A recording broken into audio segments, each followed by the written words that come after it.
cistotoxinas. ¿Están los integrantes, por favor? De rinitis y está avanzada. Ya, entonces podemos ir de repente avanzando. Sí, profesora, Ya. compartir, compañera. Muchas gracias.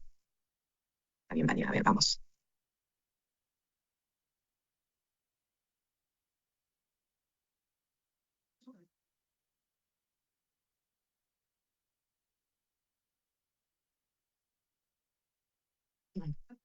Ya, sí se ve muy bien. Perfecto. Ya. Ok, podemos empezar. Buenas noches, profesora, compañeros. Nos toca exponer sobre la rinitis atrófica. Los integrantes son Alamo, María Alejandra, Vega, Xiomara y quienes habla Inga Vane. Siguiente. Bueno, es un poco lo que vamos a abarcar: la introducción, etiología, algunos factores de riesgo, la fisiopatología, signos clínicos, diagnóstico, diagnósticos diferenciales y entre otros. Siguiente. Bueno, con respecto a la introducción, tenemos que la rinitis atrófica es una enfermedad respiratoria crónica que afecta principalmente a cerdos jóvenes durante las etapas de crecimiento y engorde. Se va a caracterizar por producir una atrofia progresiva de los cornetes nasales, que son estructuras óseas encargadas pues, de filtrar, calentar y humidificar el aire inspirado. Y su impacto es principalmente productivo, generando pérdidas económicas por el retraso en el crecimiento, y la disminución de la conversión alimenticia y el aumento de la susceptibilidad a otras enfermedades respiratorias. Aunque rara vez produce la muerte, genera importantes pérdidas económicas. Con respecto a la etiología, esta es causada por el Bordetella bronchiséptica y las cepas toxigénicas de la Pastorela muy torcida, donde el tipo de rinitis que genera cada uno es diferente. Con respecto al Bordetella, genera una rinitis atrófica no progresiva. Sus células dianas son las células ciliadas del epitelio respiratorio superior, y sus factores de virulencia es la toxina demonecrótica, donde va a actuar en las vías de osteoblastos, va a inhibir la formación del hueso y atrofia de los cornetes y la formación de estos. Con respecto a su mecanismo de acción, pues tiende a destruir los cilios y tiene una predisposición a la sobreinfección. Con respecto a la Pastorela muy torcida toxigénica tipo A y D, esto causa una rinitis atrófica progresiva. Sus células dianas son los osteoblastos y el tejido óseo de los cornetes nasal y tabique nasal. Sus factores de virulencia son las adhesinas y fimbrias, la toxina demonecrótica y la citotoxina traqueal. Y su mecanismo de acción es la resorción ósea más la inhibición de la osteogénesis y la atrofia de los cornetes más la deformación. Con respecto a su vía de transmisión, tiene tres, donde el primero es mediante contacto directo entre cerdos, luego es los aerosoles y las secreciones nasales, y lo fomita mediante los equipos, la ropa o otros vehículos. Siguiente.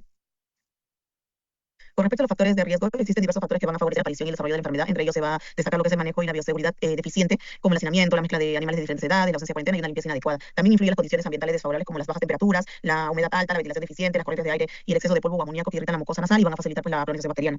Y también los lechones son los más susceptibles debido a que su sistema inmunitario aún se encuentra en desarrollo, y situaciones de estrés como el estete o el transporte disminuyen aún más sus defensas. Y finalmente también las infecciones respiratorias como el Mycoplasma pneumoniae, el síndrome respiratorio reproductivo porcino, la influencia o el circovirus porcino tipo 2, que lesionan pues, previamente el aparato respiratorio y van a favorecer el establecimiento de estas bacterias. Siguiente. El término es influenza, ¿ok? Influenza porcina.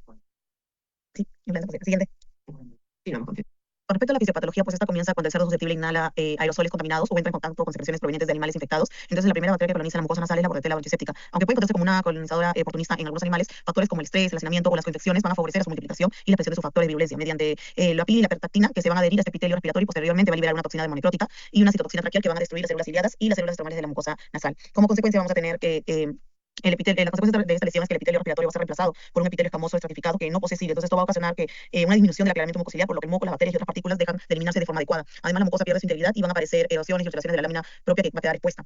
Y esto lo vamos a ver reflejado en estornudos frecuentes, secreciones mucopulentas o quizás hasta epistaxis. Entonces, todas estas alteraciones favorecen a la colonización de la Pastorela muy torcida toxigénica, y una vez adherida esta bacteria va a producir la toxina PMT, que inicialmente genera con un estímulo transitorio sobre los osteoblastos. Sin embargo, cuando aumenta la concentración de la toxina, este estímulo se convierte en un efecto lesivo, inhibiendo progresivamente la actividad de los osteoblastos mientras continúa la actividad de los osteoclastos. Como resultado, vamos a tener la destrucción del hueso, produciendo osteólisis y posteriormente osteodistrofia fibrosa. Luego, esta pérdida progresiva del tejido óseo va a ocasionar la atrofia y la remodelación de los cornetes nasales y del tabique nasal, dando lugar a deformaciones faciales y alteraciones en la oclusión de los dientes. Debido a esta deformación, el animal pues, va a presentar dificultad para comer, lo que disminuye el consumo diario del alimento y retrasa su crecimiento. Siguiente. Con respecto a los signos clínicos, dependen de la forma de presentación de la enfermedad. En la rinitis atrófica no progresiva, pues causada por la Bordetella bronchiséptica, los signos suelen ser leves y transitorios. Generalmente afecta a lechones jóvenes y va a provocar lo que es una atrofia leve de cornetes, un impacto reducido en el crecimiento y conversión alimenticia. Y sus signos, las manifestaciones que van a tener son estornudos leves, inflamación del conducto lagrimal y en algunos casos la oclusión de este conducto. Con respecto a la rinitis progresiva, se produce por la Pastorela muy torcida toxigénica, que actúa junto a la Bordetella bronchiséptica, y esta afecta principalmente a lechones de entre 3 y 8 semanas de edad y se manifiesta con estornudos frecuentes, tos, secreción nasal e inflamación. Conforme avanza la enfermedad, aparece la deformación permanente del hocico debido a la atrofia de los cornetes y el tabique, y como consecuencia los animales van a presentar dificultad para comer y el retraso, y genera una menor eficiencia productiva. Siguiente.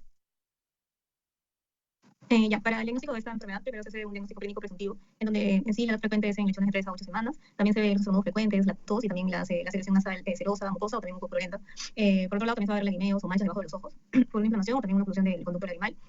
También puede haber un retraso en el crecimiento y también una mala conversión alimenticia. Y lo más importante que es la desviación y acortamiento o arrugamiento del hocico del cerdo. En el diagnóstico de laboratorio, en sí se puede hacer un hisopado nasal o tonsiliar, un cultivo bacteriano también, un PCR, tanto para detectar la Bordetella bronchiséptica o también la Pastorela. Y confirmar si es que es una Pastorela mutocida, si produce esta toxina, porque eso también diferencia la forma progresiva de la enfermedad. También hay un diagnóstico anatomopatológico, en donde ya a la hora de la necropsia se puede observar y se gradúa de grado 0 a grado 4, en donde grado 0 es que no hay atrofia, no tiene atrofia, el grado 1 que es una atrofia leve de los cornetes inferiores, El grado 2 es que es una atrofia moderada de uno de los dos coronetes y una posible también desviación del coronete, como se ve en la imagen. Y en el grado 3 ya es una atrofia grave, en donde ya se nota la desaparición completa de los coronetes en un solo lado, en donde, como se ve en la imagen, donde dice grado 3. Y en el grado 4 es donde ya es una atrofia muy grave y ya hay una ausencia total de los coronetes. Siguiente.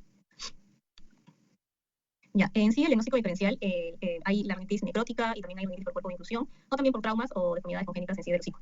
En sí, la más importante en esta, la que se compara bastante con la rinitis necrótica, que esta es, en los signos que se parecen es porque producen deformación facial, la secreción nasal, estornudos y lesiones en el hocico. Y en sí, los signos que diferencian es que la rinitis necrótica es más necrótica y supurativa y se asocia a heridas en la mucosa oral o nasal y se relaciona a la Fusobacterium necrophorum. Y en este sí hay un mal olor, hay necrosis, también hay destrucción de los tejidos blandos. Y en la rinitis por cuerpo de inclusión, cuando se hace una histopatología, se puede ver claramente, como se ve en la imagen, los cuerpos de inclusión. Y bueno, los traumas o deformidades congénitas en sí es porque hay puede haber una lesión facial, pero no hay patrón de infección, de estornudos, secreción nasal o una atrofia de coronetes. Siguiente.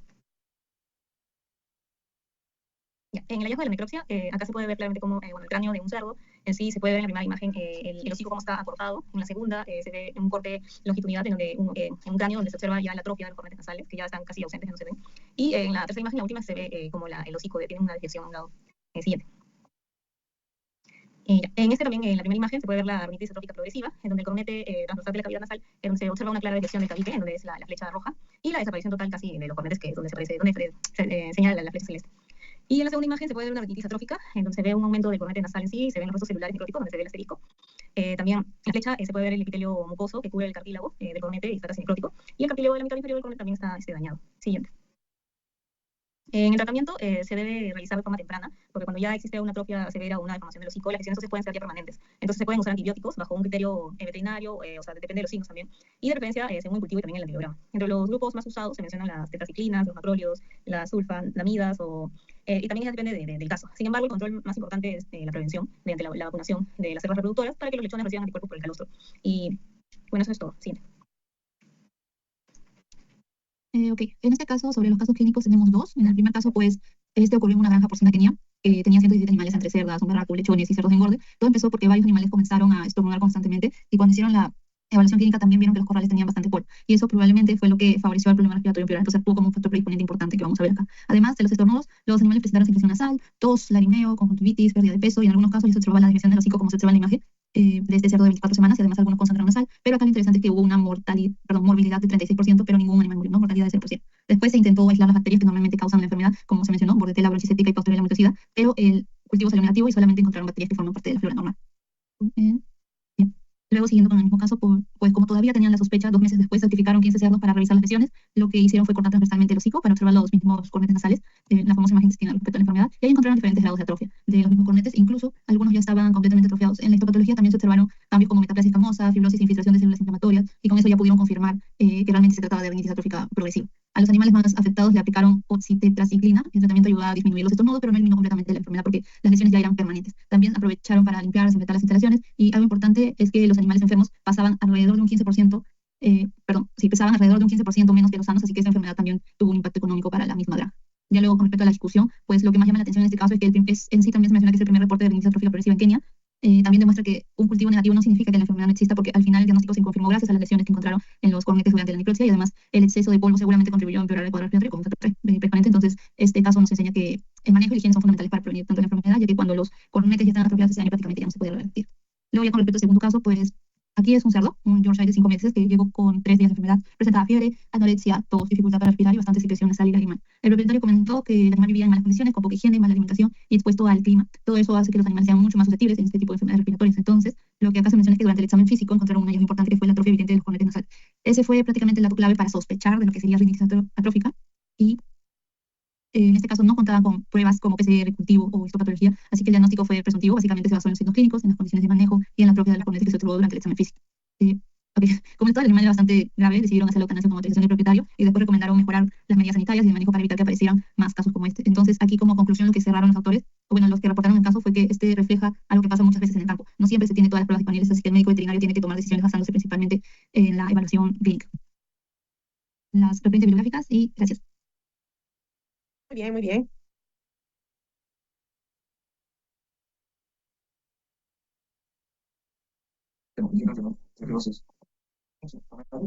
Ok, a ver. Ya, en el caso de la rinitis atrófica en cerdos, ¿qué es lo que vemos de nosotros? Excelente estado de la exposición, los cortes histológicos y todo, ¿no? Entonces, lo primero que tenemos que hacer acá es confirmar el diagnóstico. Y esto en campo nosotros lo vamos a poder ver. En Lima hemos tenido algunos casos, incluso los casos que presentan en patología. Hace 2 años tuvimos un tema de rinitis atrófica en un lechón, que era de la zona del Lurín, ¿no? Entonces, lo primero que nosotros vamos a poder ver es que vamos a encontrar algunos signos, ¿no? Como son estornudos, descarga nasal, y esto poco a poco va a ir terminando en una deformación, ¿no? de los cornetes. Entonces, ¿qué es lo que tenemos que hacer en ese caso?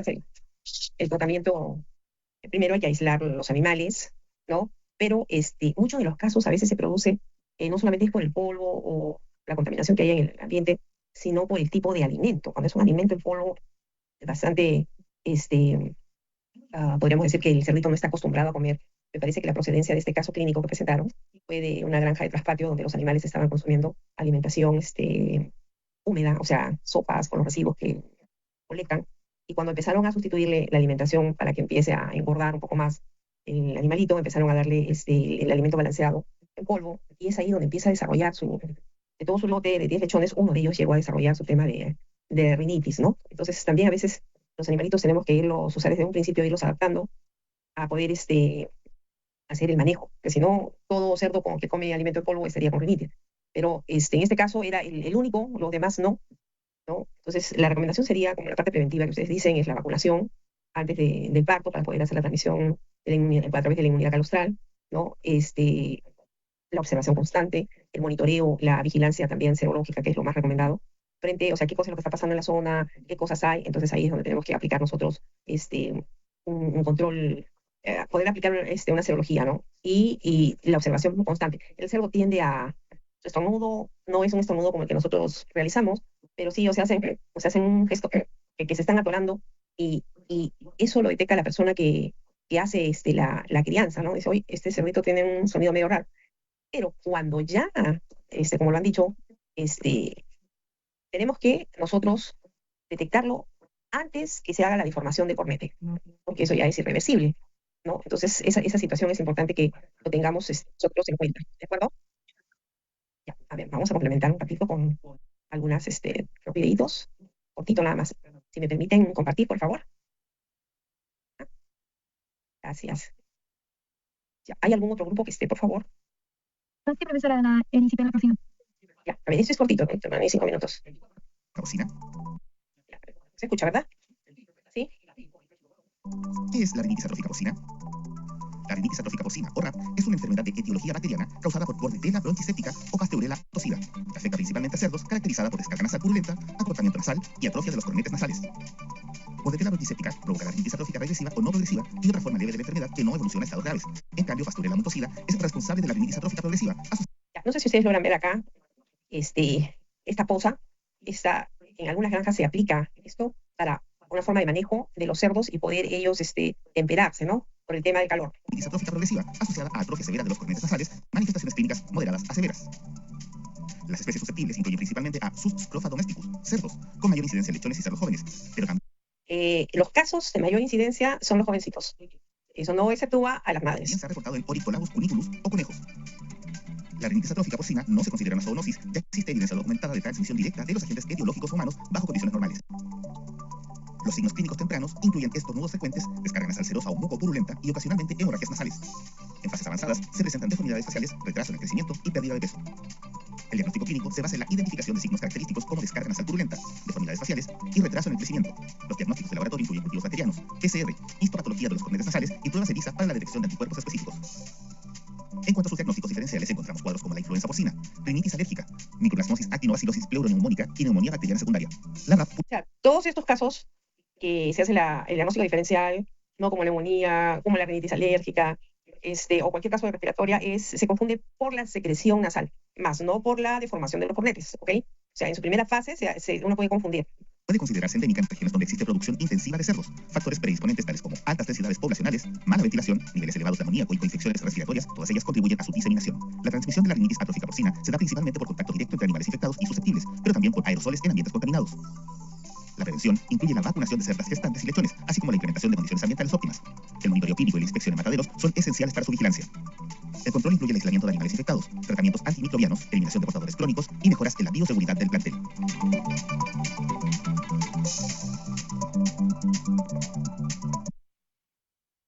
Ok, podemos compartir con el siguiente grupo, por favor. Ya, ¿qué grupo es el que va a exponer? Sí, la profesora. ¿Sí se ve la pantalla? Sí, sí, muy bien. Está amplía la imagen. Ya,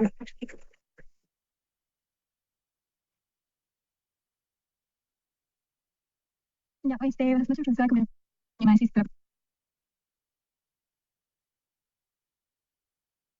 Creo que no se escucha. Ya, aquí está. Hoy vamos a ponerle la disciplina porcina. Los integrantes, Silvia Cornejo, Abril, Fabricio, Cotina y Igor. ¿Quién quiere hablar? A ver, siguiente, por favor. Ok. Esta enfermedad, pues, es infecciosa, ¿no? De gran importancia en la producción porcina, causada por la bacteria Erysipelatris cruciopatiae, ¿no? Un microorganismo gram positivo, ampliamente distribuido en el ambiente, capaz de persistir en el suelo, el agua y el tracto gastrointestinal de diversos animales, ¿no? Esta enfermedad afecta principalmente a cerdos, aunque también ha habido casos que puede presentar a otras especies domésticas silvestres, no llegando incluso a afectar al humano, ¿no? Siendo de una importancia considerable zoonótica. Siguiente, por favor.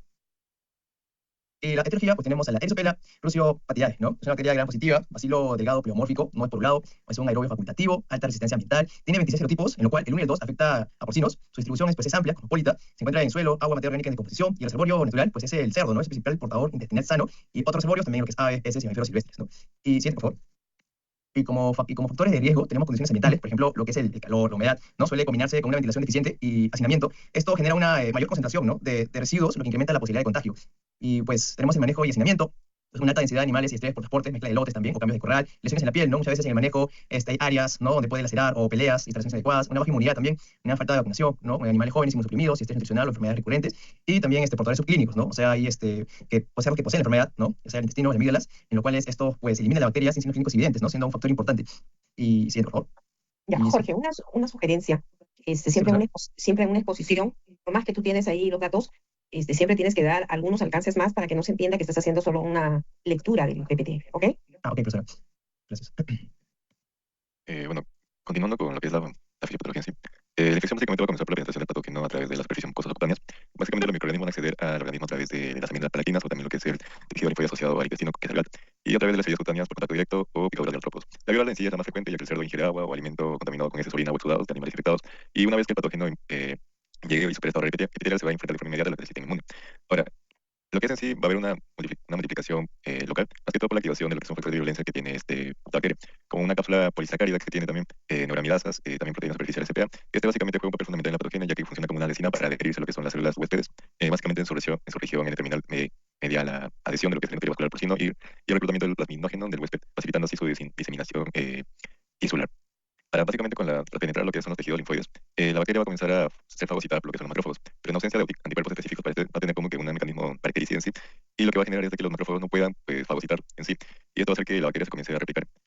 Eh, Esto se va a replicar en sí, y estas cepas van a permanecer viables y se van a multiplicar dentro de los fagocitos del huésped, donde dejan el microorganismo libre para inducir lo que es la erisipela en el huésped, y esta fase de replicación intracelular en el tejido linfoide tonsilar y mesentérico produce lo que es siempre hematógena, explicando lo que es también el periodo de incubación clínica al día 1 y 7.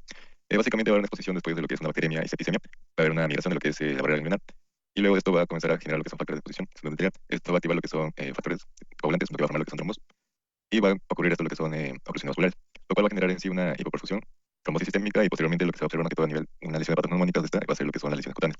Ahora también como esta bacteria va a afectar a todo lo que es los demás órganos, también va a afectar tanto a riñón, a hígado, a vaso, y también va a generar hemorragias y también va a llegar a lo que son a pulmones. Y finalmente va a ser una coagulación intravascular diseminada, más que todo por los factores de coagulación que se van gastando. Esto va a generar lo que sí es un shock séptico y posteriormente lo que es la muerte. Siguiente. Muy bien. Ahora sí lo que queda, lo que es la evaluación crónica de lo que es la enfermedad. Pasa. Ya en sí lo que es la evaluación crónica de la enfermedad, básicamente, a corto resumen, es que vamos a tener como consecuencia lesiones más que todo como una artritis proliferativa crónica, que más que todo es la manifestación recurrente por lo que es la erisipela. Y básicamente va a atacar más que todas las regulaciones como la rodilla, el corazón, y también por lo que es la parte de sistema cardíaco vamos a tener una endocarditis vegetativa. Eso nada más. Gracias. Sí. Ya, en lo que son clínicos, vamos a tener lo que es la hiperaguda aguda, donde vamos a ver que hay una muerte o una infección generalizada, va a haber una fiebre alta, va a haber las hembras gestantes van a sufrir abortos, donde los lechones pueden ser modificados. También va a haber lesiones cutáneas en forma de diamante, están rígidos, indicando, los cerros están rígidos, indicando una infección de las articulaciones. La muerte súbita es frecuente debido a una septicemia aguda o fallo cardíaco. Luego, en la subaguda, que es mayormente la menos severa, vamos a ver inapetencia, infertilidad, lesiones características en la piel, la temperatura del animal va a variar. La enfermedad puede ser tan leve que no se detecta, y algunos lechones van a morir en el útero después de una infección subaguda y van a aparecer no identificados. Y luego en lo que es la forma clínica, que son secuelas de las formas anteriores, que puede o no presentarse después de la forma aguda o subaguda, lo que va a hacer es afectar también a las articulaciones, produciendo cojeras o artritis. Y lo más característico en sí, vamos a ver lo que es la endocarditis valvular vegetativa, que es una formación de lesiones rugosas con aspecto de coliflor, en lo que son las válvulas. Esto causa lo que es una insuficiencia cardíaca congestiva, también va a haber disnea, lo que es dificultad respiratoria y la fatiga extrema ante el mínimo esfuerzo. Luego, lo que es el diagnóstico, tenemos el diagnóstico preventivo clínico lesional, donde vamos a ver las lesiones patopneumónicas, donde va a ser la presencia de lesiones cutáneas en forma diamante. Es prácticamente diagnosticada por sí sola cuando se presenta este tipo de lesiones. En la fase aguda, la septicemia, va a haber muerte súbita, va a haber una fiebre alta de 40 a 42 grados. Vamos a ver al animal en postración, no va a querer pararse. Va a haber también deambulación rígida de puntillas, que va a caminar sobre huevos, como así decirlo, y dolor articular. Luego, en la fase crónica, vamos a ver la artritis persistente con articulaciones notablemente agrandadas y deformadas, cojera, y también lo que anteriormente había comentado en necropsia, se va a encontrar la endocarditis valvular vegetativa. Lo que son las pruebas de campo, vamos a ver también una prueba de penicilina. La gente es altamente susceptible a lo que es la penicilina. Una mejora clínica drástica es cuando se da este tipo de medicamento a los animales, va a haber una mejora clínica drástica en los animales afectados dentro de 24 a 48 horas posteriores al tratamiento, confirmando sí que con certeza del diagnóstico presuntivo. De ahí tenemos el diagnóstico de laboratorios, que sería como el aislamiento y cultivo bacteriano, que es el cultivo en la sangre a partir de órganos frescos, como el vaso, el hígado, riñón, amígdalas o líquidos sinoviales en casos agudos, lo que se dificulta si en caso del animal ya ha recibido antibióticos como es la penicilina. Y el PCR, también tenemos pruebas moleculares, que es altamente sensible y rápida para detectar el ADN bacteriano. Es la mejor opción en sí, los animales ya fueron tratados. Y la serología en caso de ELISA, utilizando para monitorear los niveles de anticuerpos en la granja, hablar la eficacia del programa de vacunación. Luego, los diagnósticos diferenciales, debido a que la erisipela comparte signos septicémicos y cutáneos y articulaciones con otras patologías, vamos a diferenciarlo en casos como cuadros septicémicos y lesiones en la piel. Por ejemplo, la peste porcina y peste porcina africana, ambas causan alta fiebre, súbita, manchas moradas y anoches en la piel. Lo que la diferencia es que en las pestes provocan una mortalidad mucho más drástica en el lote, lesiones hemorrágicas severas, generalizadas, como petequias en el riñón en forma de huevo de pavo, casi se llama, y no forman los rombos perfectos en lo que se ve la piel. Luego tenemos a la salmonelosis septicémica, que causa decoloración púrpura en orejas y vientres. Se diferencia de la erisipela porque suele ir acompañada de cuadros digestivos severos, diarrea amarillenta necrótica y neumonía, y es como el ausente de erisipela. Luego tenemos la septicemia por Actinobacillus suis, que produce lesiones cutáneas eritematosas y necróticas muy similares a los rombos de la erisipela, lo que la diferencia es que el diagnóstico definitivo requiere un cultivo bacteriológico. Luego tenemos el síndrome de dermatitis nefropatía porcina, que presenta manchas rojas y cosas oscuras en la piel, especialmente en cuartos traseros. Lo que es la diferencia es de origen viral, es de circovirus, y la necropsia de los riñones están seriamente agrandados, pálidos y con petequias.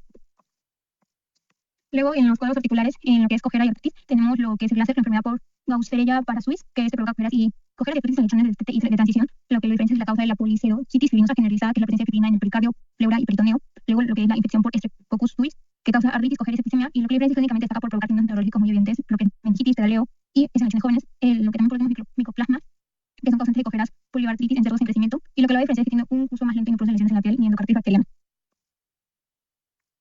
Dentro de lo que serían los hallazgos en la necropsia, como se mencionó durante la exposición, uno de los hallazgos patoneumónicos de esta enfermedad sería la presentación de estas lesiones cutáneas, las cuales tienden a tener una apariencia mucho más romboide o en forma de diamante. Esto es debido, como se explicó en la patología, por la formación de estos trombos y alteraciones a nivel hemodinámico. En este caso van a llegar al de la piel. Tipo de lesiones.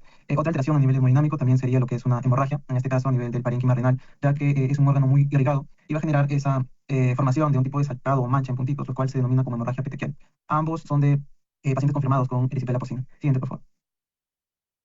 Otro hallazgo también sería esta formación, en este caso, de necrosis extremidades. Igual, había un trombo, ha generado una obstrucción del vaso de la luz, y si no hay oxígeno, hay isquemia, se va a generar la formación de la necrosis. En este caso, a este cerdo de 8 semanas se le puede identificar por medio de un cultivo en hangar. En cuanto a la última imagen, que es otra de las hallazgos de la necropsis más características, también sería lo que es la endocarditis valvular, la cual va a generar esta inflamación del endocardio, la cual va a tener una característica de proliferación y acumulación de exudado de tipo fibrinoso, la cual va a tener una forma de aspecto granular o circular a nivel de las válvulas. Siguiente, por favor.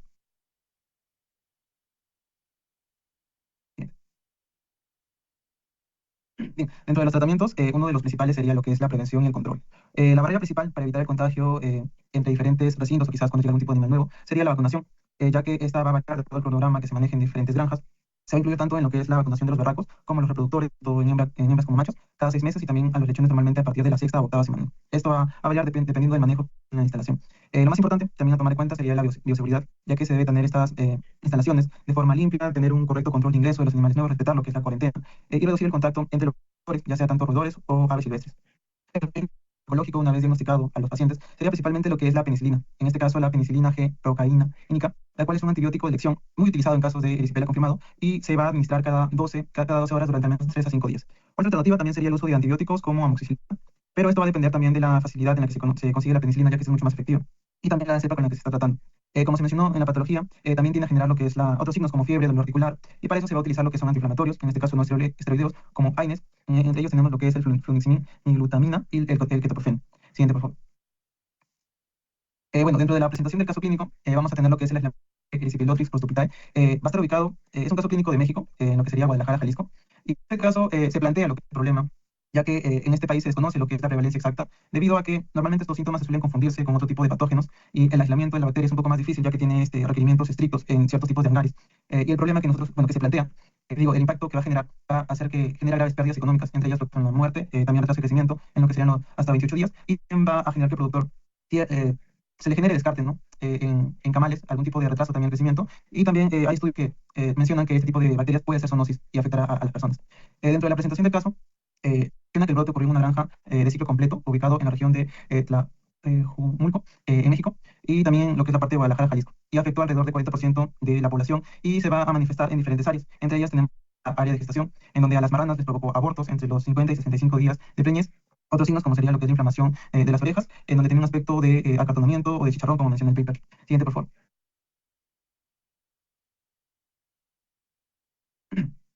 Otra de las áreas afectadas también es el área de destete, en donde a los lechones se les identificó como síntoma que caminaban con dolor, tenían cojeras, inflamación en las articulaciones, la cual es una de las características de esta enfermedad, y también lo que es en el área de destete y de engorde, la cual los lechones presentaban lo que es, los adultos presentaban lo que es fiebre, anorexia, cianosis ventral y manchas rojizas en la piel en forma de rojo, como se mencionó en los hallazgos de la necropsia. Entonces, después de tener estos síntomas, se procedió a realizar lo que es el sacrificio, tanto en el área de engorde como en destete, y se observó lo que es el corazón, en donde se observó endocarditis vegetativa, que es esa formación de exudado en la parte de las válvulas.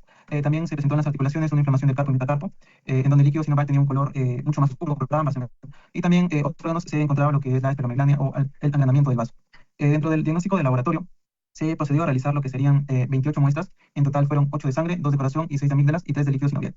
Dentro del cultivo tenemos lo que es el marcador. Primero se marcó lo que son los órganos, los cuales se procedieron a sembrar en este tipo de cultivo o hangar específico. Entonces tenemos el hangar de sangre y el hangar de soya, y también se utilizó el suelo de caballo y medio paquete modificado. Después se procedió a lo que es la identificación, en donde se hizo lo que son pruebas bioquímicas. Entre ellas tenemos la catalasa y oxidasa, la cual es, bueno, catalasa y oxidasa negativa. También se utilizó lo que es la confirmación por medio de un paquete, que es como un test, la cual se conoce como API-Corine. Y dentro de los diagnósticos diferenciales también se descartó la presencia de otros genos como Yoliri, pariosis y... Sí, dentro de los resultados tenemos que 8 de los aislamientos, bueno, se tuvieron 8 resultados de los aislamientos. Dentro de estos, sí, fueron plenamente confirmados por Erysipelosis subitae, lo que es el corazón, amígdala y líquido sinovial, y 3 de las cepas se identificaron como Erysipelosis tonsiliarum, la cual fue únicamente la muestra de amígdala, no patógeno. Dentro de la discusión y conclusión se recae lo cual, en el caso de que la granja sí vacunaba a las cerdas reproductoras con una vacuna comercial nueva. Esto demuestra que la inmunidad no fue suficiente y de acuerdo para que los lechones tengan un efecto a nivel de los lechones, sugiriendo que la vacuna comercial utilizada podría estar patogeniendo de otra manera efectiva contra otro tipo de serotipo específico que puede estar afectando a la región. Y como conclusión, se confirmó de manera efectiva la presencia de Pelias rustopitae, un agente causal de endocarditis, artritis, abortos, y los autores concluyeron que es una respuesta para realizar más estudios epidemiológicos en el país para poder actualizar los esquemas de vacunación y controlar el impacto económico de la enfermedad. Siguiente. Esa sería la paréntesis, gracias. Muy bien, muy bien. Ya, vamos a ver, les voy a enseñar algunas videitos donde se puede ver acá las lesiones. A ver, vamos a ver acá para que vean cómo es un cerdito que le da. En lo que es la erisipela, lo más resaltante, lo más común, son sus lesiones. Con eso nosotros inmediatamente nos damos cuenta de qué cosa es lo que está sucediendo dentro de la crianza. A ver, vamos a ver acá. En subir video y era debido a que creo que se dañó el editor que estaba utilizando. Tuve que eliminarlo y conseguir uno que me gustara y que fuera fácil de usar, así que por fin conseguí uno y por eso les traigo este lindo videito. Espero lo disfruten. Me han estado pidiendo mucho video sobre cerdos, así que en esta ocasión les traigo un video muy interesante sobre una enfermedad muy común en los cerdos, para que aprendamos de ella, la sepamos identificar, poder así tratar a nuestro animalito enfermo y que esto no nos genere grandes problemas ni grandes pérdidas económicas o de animales dentro de nuestra granja. Y la enfermedad de la que les voy a hablar hoy es la erisipela, también conocida como mal rojo o piel roja. Es producida por una bacteria, la cual pues, es muy común dentro de prácticamente todas las granjas de porcinos, ya que es normalmente casi todos los cerdos son portadores de esta bacteria. Ella se aloja normalmente en su piel o entre sus ganglios y hace el mayor daño a los cerdos sanos. Incluso es muy poco frecuente ver lechones de menos de 3 meses afectados por esta enfermedad, ya que su madre les transmite anticuerpos mediante el calostro. Por lo tanto, esta enfermedad es bastante común dentro de cerdos en etapa de borde, finalización o madres gestantes, madres primerizas, cerdos reproductores. Un cerdo sano puede ser portador de esta bacteria en su sistema sin que ella le haga ningún daño, pero en el momento en que el cerdo por alguna razón tiene su sistema inmune deprimido o, por así decirlo, débil, la bacteria aprovecha el momento y entra al torrente sanguíneo, ya sea al interior de su organismo o en la parte exterior con un simple rasguño en su piel. Una vez la bacteria entra en su sistema, tiene un periodo de incubación de 1 a 2 días. Acá, ahí estamos viendo los mapas, los panes, ¿no? En los que el animal se va a ver sano, pero luego el animal va a presentar su Aquí recién está tomando forma, no sé si le ven especie de rombos. ¿Se dan cuenta? Los primeros síntomas, que son vómito, inapetencia, debilidad.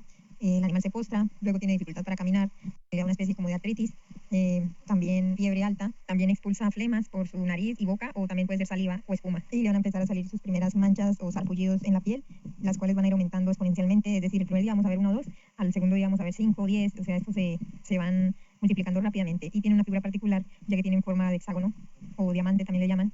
Unas se ven cuadradas, perfectamente cuadradas, otras perfectamente redondas. Inicialmente estas manchas son rojas y pequeñas. Rápidamente se van volviendo de un color más intenso, tirando al púrpura, después se convierten en negro, ya que se va necrotizando la piel. Y esta es la característica principal de esta enfermedad. Por la misma razón es muy subestimada. Muchos productores que de pronto no saben qué es, dejan pasar el tiempo y ya cuando se dan cuenta el animal muere por infarto, ya que pues esta bacteria afecta no solo su piel, sino internamente todos sus sistemas, desde el respiratorio, digestivo, hasta el circulatorio, colapsando el corazón. Bueno, lo que debemos hacer una vez identificamos el animal enfermo, como ya les he dicho en anteriores videos, es separarlo de los demás, ponerlo en un corral aparte solo. Aquí, como pueden ver, le estamos dando un baño y es porque tenía demasiada fiebre. Nosotros, no se alcanza a ver en cámara, pero hubo un momento en que le echábamos agua y literalmente salía vapor de su piel. Era algo súper increíble de ver. O sea, esta enfermedad no es un juego. En cuanto a medicamentos, no les voy a dar cantidades porque esto depende mucho del animal, o sea, del peso del animal, de su edad, de su estado, también de la composición o concentración del medicamento, pero sí les voy a decir lo que utilicé. Para calmar la fiebre le apliqué oxitetraciclina y para ayudar a su organismo le apliqué vitaminas del complejo B. Requerí de 2 dosis de estos 2 medicamentos cada 12 horas. Y bueno, el medicamento con el que finalmente esta enfermedad se acaba, se elimina la bacteria, es la penicilina. 2 horas después de haber aplicado estos 2 medicamentos que anteriormente les dije que fue la oxitetraciclina y el complejo B, le apliqué penicilina de 4 millones. La penicilina es un antibiótico súper bueno y eficaz y de rápida acción. Solo requerí de una dosis. Si no hubiera visto resultados, al tercer día hubiera tenido que repetir la dosis de penicilina. Afortunadamente, al día siguiente los cambios fueron absolutos. Creo que fue porque actué rápidamente y le di las dosis adecuadas de medicina. Bueno, al siguiente día de este tratamiento, la cerdita ya no tenía fiebre, las manchas dejaron de crecer, se empezaron a marchitar, no le salieron más, ya caminaba, parece que la artritis ya le había pasado, el dolor de articulaciones, empezó a comer mucho. No hubo necesidad de seguir aplicándole más medicina, ella empezó a comer y a tomar agua muy bien.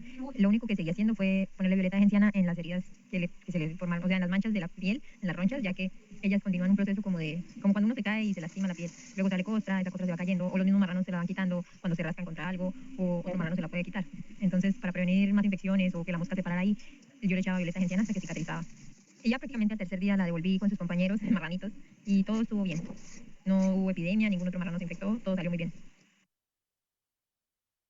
Bien, lo rescatable de este video es haber visto, ¿no?, en vivo cómo se manifiestan las erupciones que tiene el cerdito en cuanto a lo que es, ¿no? Recordemos que la erisipela es producido por una bacteria, ¿ok?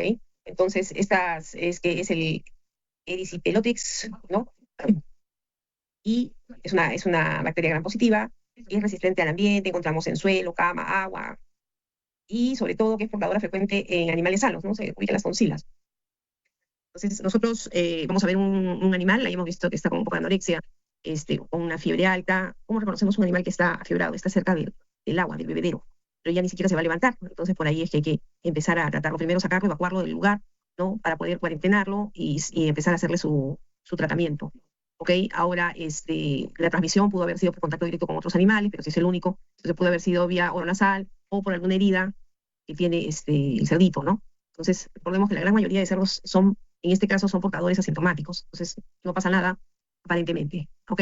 El diagnóstico lo vamos a ver por las lesiones cutáneas, por fiebre y también por la artritis. Entonces, hay que hacer un cultivo, ¿no? Un aislamiento, ya sea podemos sacarle la muestra, puede ser en tonsilas, en sangre, ¿no? Para poder hacer también una serología y poder observar. O en su defecto, si hubiera en la necropsia, hay que ver las lesiones cutáneas, ¿no? Qué cosa es lo que ha pasado, ¿ok? Entonces, el antibiótico, el tratamiento es a base de penicilina o ampicilina, ¿no? Que es lo más común. Si lo podemos detectar lo más temprano, sería mejor. ¿Qué cosa se hace? Se vacuna. Actualmente nosotros vacunamos, en el caso de las marranas, es una vacuna triple, parvo, que puede venir con la vacuna para el parvovirus, para erisipela también, y aprovechamos nosotros en poder vacunarlas y poder tratarlas, ¿ok? Entonces, hay que siempre estar en bastante observación. Muy bien, no sé si tuvieran algún grupo más.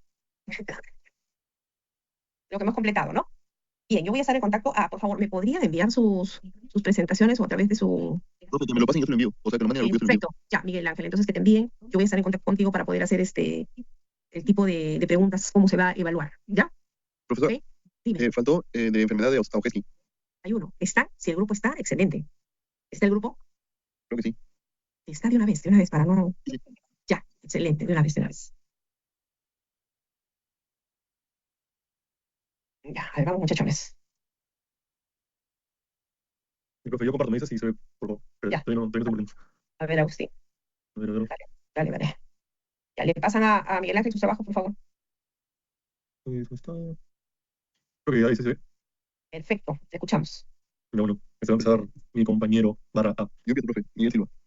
Siguiente. Siguiente, profe. Bueno, la enfermedad de Ojeski o pseudorrabia en porcinos.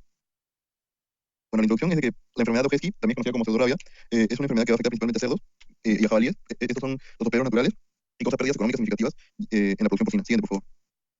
Bueno, la etiología es que el agente causal es el virus de la enfermedad de Ojeski, el Sweet herpesvirus 1, y pertenece a la familia Herpesviridae, subfamilia Alpha Herpes virinae.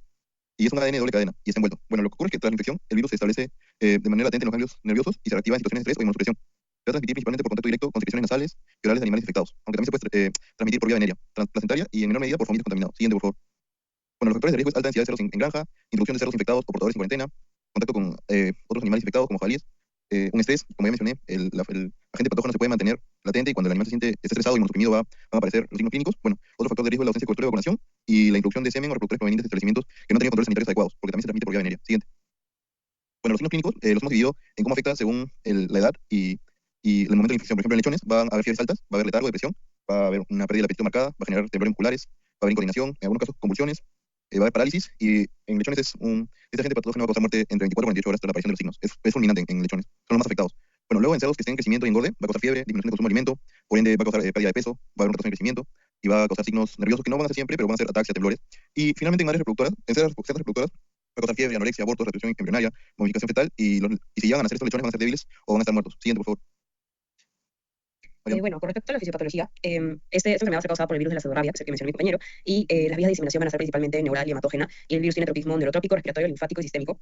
Va a haber una ruta más principal, que es la ruta neural, en la cual va a ingresar el virus por vía respiratoria y por inhalación de secreciones o contacto con otros cerdos infectados, y se va a replicar en el tracto respiratorio superior, principalmente en las células epiteliales de la mucosa nasal, amígdalas y también faringe, y es ahí donde va a infectar las terminaciones nerviosas de la mucosa respiratoria y se internalizan los axones. Entonces, por vía de los axones empieza a viajar hacia los ganglios sensitivos del sistema nervioso periférico, y ahí llega y empieza a generar su aplicación.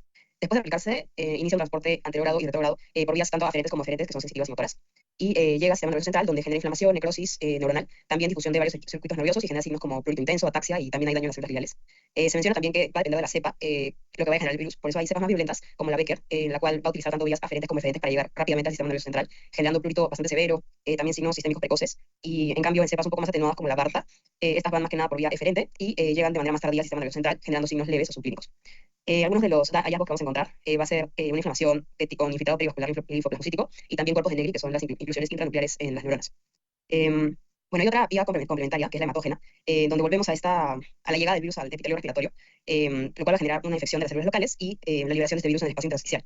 Es así como a través de principalmente células inmunes llega a la vía sanguínea y genera infección directa de células endoteliales. También se va a diseminar por vía hematógena a muchos órganos como los ganglios linfáticos, los pulmones, el hígado, la placenta, entre otros órganos, y va a generar replicación en estas células parenquimatosas y el sistema inmune, causando diferentes lesiones y disfunción orgánica. Algunas de estas lesiones en estos órganos van a ser necrosis y congestión en hígado y vaso, neumonía intersticial, linfadenitis y linfocitólisis en ganglios, también aborto, modificación fetal, debilidad y fiebre.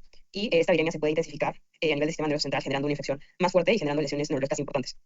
También cabe resaltar que el virus de la pseudorrabia va a establecer latencia en ganglios sensitivos. Entonces, puede reactivarse cuando un animal esté estresado, inmunosuprimido o en gestación, causando recurrencia de signos y diseminación del virus. Y también este virus tiene la capacidad de evadir la vía de interferón tipo 1, que disminuye la respuesta antiviral del huésped y favorece su persistencia y diseminación también. Además, va a generar diferentes efectos. En lechones, como mencionó Miguel, va a haber alta mortalidad y también signos neurológicos bastante severos, mientras que en cerdos adultos principalmente hay signos respiratorios, reproductivos o incluso subclínicos. Bueno, ahora sobre métodos de diagnóstico, tenemos detección directa e indirecta. En la detección directa son mediante las pruebas biológicas. Es vital saber diferenciar esta enfermedad de otras patologías clave. Bueno, tenemos la PCR y el aislamiento viral. La PCR es la prueba de detección cuando el animal está en la fase aguda de la enfermedad, es decir, en las primeras 2 semanas post-infección. Va a destacar muchísimo porque su sensibilidad analítica es superior a cualquier otra técnica y nos permitirá capturar el ADN viral de muestras como los hisopados nasales, las tonsilas, el cerebro y el pulmón antes de que el animal empiece a generar los anticuerpos. Por eso se usa en la fase aguda. En cuanto al aislamiento viral, que también sigue siendo el gold estándar, pero principalmente es esta, sembramos la muestra de líneas celulares específicas de origen porcino para poder observar el efecto citopático característico, como la formación de los sincidios y la destrucción celular en un lapso de 24 a 72 horas. Y luego confirmamos la presencia del virus mediante la inmunofluorescencia directa o la misma PCR. En cuanto a la detección directa, que es mediante pruebas serológicas, tenemos a la ELISA, la cual juega un papel crucial en los problemas de erradicación global, ya que nos va a permitir diferenciar los animales vacunados de los infectados de los infectados por el virus en el campo. Esto lo logramos con 2 herramientas, la ELISA GE, que busca los anticuerpos de la glicoproteína E, por eso GE, para confirmar si el animal estuvo expuesto al virus del campo, incluso si este fue vacunado con cepas seleccionadas, lo que lo hace ideal para monitoreos operacionales a partir del día 14. Por otro lado, la ELISA GB, que busca la glicoproteína B, es común en ambos casos y nos sirve específicamente para poder verificar que la inmunización colectiva haya sido eficaz. Ahora, si bien si la lista nos empieza a confundir o no nos da como que un resultado específico, recurrimos finalmente a la neutralización viral, la cual es altamente específica, ya que va a detectar los cuerpos neutralizantes entre el día 7 y 10 post-infección, aunque como contraparte va a exigir un nivel técnico muchísimo mayor de bioseguridad y nos tomará entre 3 a 5 días para poder obtener la lectura final. Luego, nuestros diagnósticos diferenciales que pusimos 3, primero tenemos a la peste porcina clásica, que si bien va a combatir la alta mortalidad de los lechones y las hemorragias en la corteza renal de tipo huevo de pavo, la clave diferencial está en que la PPC presencia infartos clínicos marginales patognomónicos y las úlceras botonosas en la válvula ileocecal, pero jamás va a generar focos necróticos miliares en el hígado. Luego tenemos la peste porcina africana, o que es por el acivirus, el cual suele ser un cuadro sobreagudo con cianosis cutánea y una marcada penoidal congestiva, donde el vaso se va a volver frágil, oscuro y llega a agrandarse de 4 a 6 veces, desmarcándose de nuestra enfermedad principalmente porque la PPA carece de ese tropismo neurotrópico directo característico. Finalmente tenemos a la gastroenteritis transmisible, causada por el coronavirus, la cual nos vamos a topar con una mortalidad cercana al 100% en los lechones menores de 2 semanas, debido a vómitos y una diarrea acuosa profusa por atrofia cerebral de las vellosidades. Pero clínicamente la descartamos porque no tiene, por la ausencia de los signos nerviosos para lesiones necróticas parenquimatosas. Luego, cuando llegamos de la necropsia, tenemos las tonsilas y sistema linfoide, donde nos encontramos con una tonsilitis necrónica. Las amígdalas van a ser el principal sitio de replicación del virus, o sea, en el tracto superior. Vamos a poder observar múltiples flujos orales blanquecinas o amarillentas sobre la superficie de la mucosa de la amígdala. Además, los ganglios linfáticos regionales se verán aumentados de tamaño, es decir, una linfadenopatía, congestionados, edematosos y con petequias en la corteza y bajo la cápsula. Luego, en lesiones del sistema nervioso central, vamos a ver una leptomeningitis congestiva severa con edema cerebral difuso que aplana las circulaciones y de forma ocasional van a haber pequeñas áreas de hemorragia focal o petequias en el córtex cerebral. También tendremos signos como la celebración excesiva y la cianosis y una meningitis, donde veremos al chancho como que postrado. Luego, en las lesiones del aparato digestivo, los órganos parenquimatosos, esto más que nada son lesiones lactantes y destetados, donde podemos ver una hepatitis y esplenitis necrótica multifocal. El hígado y el vaso van a mostrar múltiples focos de necrosis miliares de color blanco amarillento. Y las lesiones miliares se van a representar como áreas de necrosis coagulativa aguda por necrosis coagulativa en el parénquima del hígado. Luego, en las lesiones del aparato respirativo, tenemos una rinitis congestiva y fibronecrótica, que en casos agudos puede llegar a derivar una rinitis atrófica con degeneración de los conectores nasales. En el caso del pulmón, podremos ver una neumonía intersticial bilateral. Y además es frecuente observar una edema intralobular y la presencia de abundante espuma blanquecina en la tráquea y el árbol bronquial, dándonos a entender que hay un edema. En la parte del aparato reproductor y fetal, vamos a ver fetos momificados y también abortos. Las células gestantes que van a estar infectadas presentarán una placentitis necrótica difusa y endometritis segmentaria. En los fetos podremos ver lesiones como focos de necrosis miliares blanco-amarillentos en el hígado, el vaso y los pulmones, además de grados variables de autólisis y la momificación. Y finalmente, en este caso en especial, podemos ver manifestación ocular inusual, donde, por este caso fue de Asia, donde se caracterizaba por una queratoconjuntivitis severa, opacidad ocular bilateral e inflamación marcada de las estructuras oculares externas, conduciendo a una ceguera rápida del lechón, del estado. Bueno, este es un caso clínico que ocurrió en una granja porcina argentina, ya que y se investigó porque hubo un brote de la enfermedad Ojeski, y los animales más afectados fueron los lechones lactantes y destetados. Los principales hallazgos clínicos fueron, como lo mencioné hace un momento, fiebre, temblor muscular, ataxia, convulsiones, opitótonos y una alta mortalidad, que fue casi cerca del 100% de los animales más jóvenes. Siguiente, por favor. Bueno, el diagnóstico se confirmó mediante PCR, se hizo un aislamiento viral e histopatología, donde se llegó a evidenciar una meningoencefalitis no supurativa, y esto es un síntoma característico de la enfermedad. El análisis epidemiológico indicó que el brote estuvo asociado a la circulación de virus dentro de la explotación, a pesar de las medidas de seguridad implementadas. Si bien no hubo un tratamiento, ya que esta patología no tiene un tratamiento de manera directa, aplicaron medidas de control, las cuales buscaban de alguna forma evitar que ocurra este suceso nuevamente, las cuales fueron que se reforzaron medidas de bioseguridad para poder evitar la diseminación del virus dentro y fuera de la granja, se restringió el movimiento de animales y se llevó a cabo una vigilancia epidemiológica, y los animales que murieron fueron sometidos a necropsia, y los casos se notificaron luego a las autoridades sanitarias correspondientes. Siguiente. Y esa es la bibliografía. Muy bien, muy bien. Excelente.